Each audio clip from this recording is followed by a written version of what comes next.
ಗುರುಪೂರ್ಣಿಮೆಯನ್ನು ವ್ಯಾಸಪೂರ್ಣಿಮೆ ಅಂತಲೂ ಹೇಳ್ತಾರೆ. ಬ್ರೀಫಾಗಿ I will put that story, I will push in that story. This goes back the Mahabharata period. Satyavati is ಅವರಿಗೆ ಮತ್ಸ್ಯಗಂಧಿ ಅಂತ ಹೆಸರು ಇಟ್ಟಿರ್ತಾರೆ. ಏನು ರೀಸನ್ ಅಂತಂದರೆ, she will be ferrying people across a river. ಆ ತುದಿಯಿಂದ ಈ ತುದಿಗೆ ಅವರ ಬೋಟಲ್ಲಿ ಅವರು ಸಂತರನ್ನು ಕರ್ಕೊಂಡು ಹೋಗ್ತಾರೆ, ಸಾಧುಗಳನ್ನು ಕರ್ಕೊಂಡು ಹೋಗ್ತಾರೆ, ಫಿಷರ್ಮೆನ್ನು ಕರ್ಕೊಂಡು ಹೋಗ್ತಾರೆ, ಫಿಶಸ್ಸು ತೊಗೊಂಡು ಹೋಗ್ತಾರೆ, ಎಲ್ಲವನ್ನು ಮಾಡಿ. ಸೊ ಅದರಿಂದಾಗಿ ಅವರ ಬೋಟಲ್ಲೂ ಸಹ ಆ ಫಿಶ್ಶಿನ ವಾಸನೆ ಬರುತ್ತೆ, ಅವರಿಗೂ ಸಹ ಆ ಫಿಶ್ಶಿನ ವಾಸನೆ ಬರ್ತಾ ಇರ್ತದೆ. ಸೊ ಅದಕ್ಕೆ ಕೆಲವರು ಅವ್ರನ್ನ ಮತ್ಸ್ಯಗಂಧಿ ಅಂತ ಹೆಸರಿಟ್ಟಿರ್ತಾರೆ. ಅವರ ಹೆಸರು actually Satyavati. So that is what she does. She is not a fisher woman, but she is the one who ferries people across the river. So ಒಮ್ಮೆ ಅವರ ಒಂದು ದೋಣಿಯಲ್ಲಿ ಪರಾಶರ ಮುನಿಗಳು ಕುಳಿತುಕೊಳ್ಳುತ್ತಾರೆ. ಸೊ ಅತ್ತ ಕಡೆ ಹೋಗುವ ಇದರಲ್ಲಿ ಪರಾಶರ ಮುನಿಯವರು ಇವರನ್ನು ನೋಡ್ತಾರೆ. ಇವರಲ್ಲಿ ಅಥವಾ ಇವರು ಮುಂದೆ ಭಾರತದ ಒಂದು ಹಿಸ್ಟ್ರಿಯನ್ನೇ ನಿರ್ಮಾಣ ಮಾಡುವಂತಹ ಇವರಲ್ಲಿ ಆ ಒಂದು ತೇಜಸ್ಸು, ಆ ಒಂದು ವರ್ಚಸ್ಸು ಕಾಣುತ್ತೆ. So he tells Har that ನಿಮಗೆ 3 ವರಗಳನ್ನು ಕೊಡ್ತೀನಿ ಅಂತ ಹೇಳ್ತಾನೆ. ಸೊ 3 ವರಗಳು ಯಾವುದು ಅಂತಂದರೆ, ಮೊದಲನೇ ವರ that you will always be pure. Her purity ಅಥವಾ that feminine purity will never go away. Point number 1. Number 2, ಅವರ ಮತ್ಸ್ಯಗಂಧಿಯಿಂದ ಶಿ ಬಿಕಮ್ಸ್ ಅ ಯೋಜನಗಂಧಿ. ಯೋಜನಗಂಧಿ ಅಂದರೆ ಅಪ್ ಟು 1 ಯೋಜನವರೆಗೂ ಅವ್ರದ್ದು ಸುಹಾಸಿನಿ ಅಂದರೆ ಸುಹಾಸಿತವಾದ ಪರಿಮಳ ಬರ್ತಾ ಇರುತ್ತೆ, nice scent from her body. So that is the second one. And the third one is he grants her child. And ಆಗಿನ ಕಾಲದಲ್ಲಿ child ಅಂತಂದರೆ it doesn't mean holding the baby for 9 months and other things. ಅದು ವರಗಳಿಂದ ಪಡೆದಿರ್ತಕ್ಕಂತಹ ಮಕ್ಕಳು. So there a child is born and that child's name is Krishna Dvaipayana, because he looks a bit dark.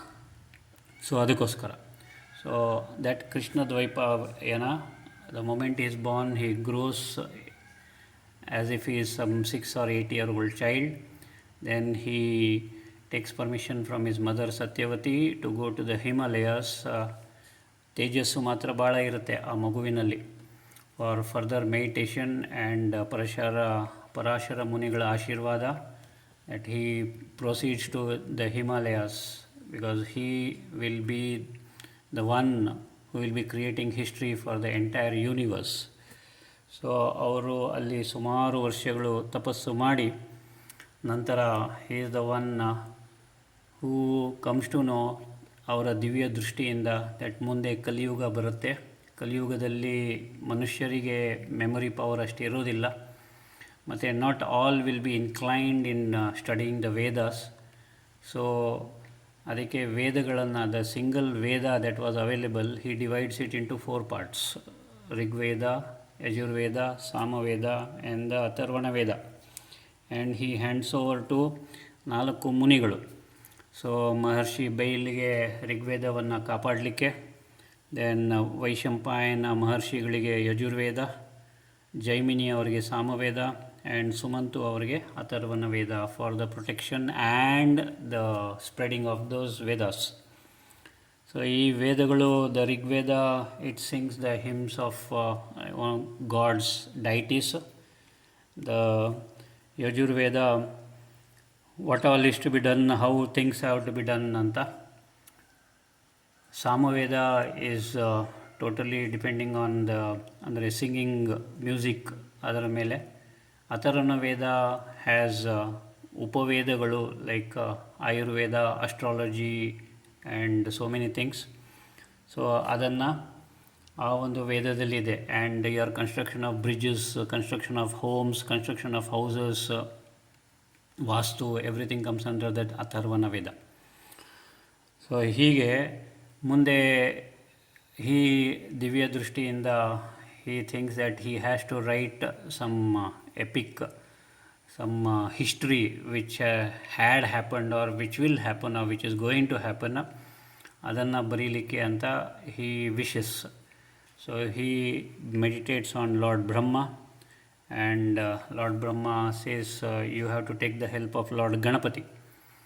And he tells ನನ್ನ ಮನಸ್ಸಲ್ಲಿ ಒಂದು ಸಂಕಲ್ಪ ಇದೆ, I want to write a big that is create an epic Mahabharata, and he is the one who is the author or who has authorized Mahabharata. So Ganapati is the one who has to write it. Ganapati ಒಂದು condition ಹೇಳ್ತಾರೆ, ನೀವು ಶ್ಲೋಕ ಹೇಳೋದು ನಿಲ್ಲಿಸಿದರೆ I am going to stop writing ಅಂತ. ನಾವು Vedavyasa thinks he is not at Vedavyasa, he thinks okay, then he says okay, whatever I say you have to understand it and then write. So for that Ganapati accepts, but Ganapati is very fast, highly intellectual. So Vedavyasa has to be equally fast. So ಹಾಗೆ ಇವರು 2-3 meaning ಇರ್ತಕ್ಕಂಥ ಸಂಸ್ಕೃತ ಪದಗಳನ್ನು ಹೇಳಿ more than 1,00,000 verses that Mahabharata has, which also contains the Bhagavadgita. So ಮಧ್ಯದಲ್ಲಿ ಲೇಖನಿ ಮುರಿದೋಗುತ್ತೆ ಗಣಪತಿದು, but he has to continue writing. So ಅವರ ಲೆಫ್ಟ್ ದಂತ ಇದೆಯಲ್ಲ ಅದನ್ನು ಅವರು ಕಟ್ ಮಾಡಿ ಅದನ್ನು ಲೇಖನಿಯಾಗಿ ಯೂಸ್ ಮಾಡ್ತಾರೆ. ಅದರ ನಂತರ ಅವರ ಹೆಸರು ಏಕದಂತ ಅಂತ ಬಂತು. So that is how Ekadanta was created. Okay, devare. So then later on that is Vedavyasa ಅವರು 18 ಮಹಾಪುರಾಣಗಳನ್ನು ಬರೀತಾರೆ. ಅದರಲ್ಲಿ the Bhagavata Mahapurana is also there, wherein he would have written some 17 Mahapuranas, and one day he will be feeling bad and sitting on the river banks of river Ganges. Narada ಬಂದು ಯಾಕಪ್ಪ ಬೇಜಾರಾಗಿದ್ದೀರಾ, ಎಷ್ಟೋ ಬರೆದಿದ್ದೀನಿ, ಎಷ್ಟೋ ಮಾಡಿದ್ದೀನಿ, but still I am not fulfilled ಅಂತ. Then he says you write on Shri Krishna. So ಕೃಷ್ಣನ ಬಾಲಲೀಲೆಗಳನ್ನ ಹಿಡಿದುಕೊಂಡು ದಟ್ ಭಾಗವತ ಮಹಾಪುರಾಣವನ್ನು ಬರೆದು ಅದನ್ನು ಅವರ ಮಗನಾದ ಶುಕಮುನಿಗೆ ಅರ್ಪಿಸ್ತಾನೆ. Shukamuni is the one who tells the story of the Bhagavata to Parikshita for getting ಮೋಕ್ಷ.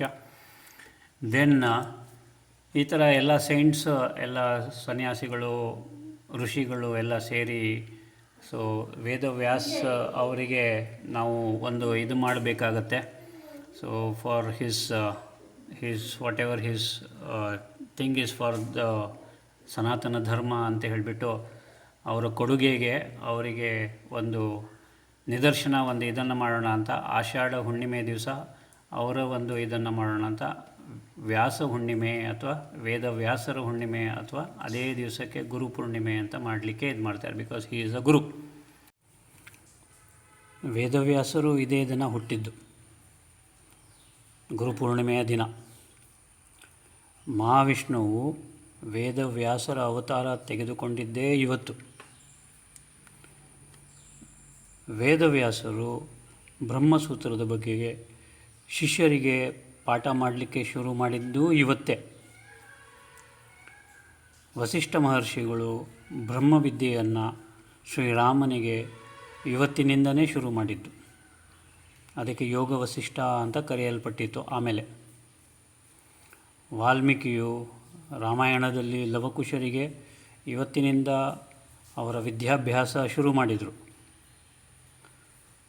ಶ್ರೀ ವಿಷ್ಣು ಮತ್ಸ್ಯಾವತಾರ ರೂಪದಲ್ಲಿ ಸಪ್ತಋಷಿಗಳಿಗೆ ಜ್ಞಾನ ಕೊಟ್ಟಿದ್ದು ಇವತ್ತೇ. ಪರಶುರಾಮರು ಎಲ್ಲ ರೆಸ್ಪಾನ್ಸಿಬಿಲಿಟಿಯನ್ನು ಶ್ರೀಕೃಷ್ಣನಿಗೆ ಅವನ ಯುಗದಲ್ಲಿ ಅರ್ಪಣೆ ಮಾಡಿ ನಂತರ ಮಹೇಂದ್ರ ಪರ್ವತಕ್ಕೆ ಮೆಡಿಟೇಷನ್ಗೆ ಹೊರಟರು ಈ ಗುರುಪೂರ್ಣಿಮೆಯ ದಿನವೇ. ಶಂಕರಾಚಾರ್ಯರು ಗುರು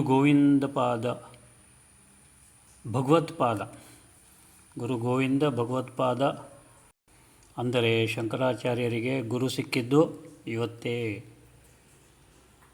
ಗೌತಮ ಬುದ್ಧ ಅವರು ಬುದ್ಧತ್ವ ಗಳಿಸಿದ ನಂತರ ಮೊದಲನೇ ಉಪದೇಶ ಗುರುಪೂರ್ಣಿಮೆಯ ದಿನವೇ ಮಾಡಿದರು. So that is how this Guru Purnima ಅಥವಾ ವ್ಯಾಸಪೂರ್ಣಿಮೆ ಅನ್ನೋದು ಬೆಳಕಿಗೆ ಬಂದಿದೆ. So this is the story behind Guru Purnima. So I hope every one understood it. Okay ದೇವ್ರೆ.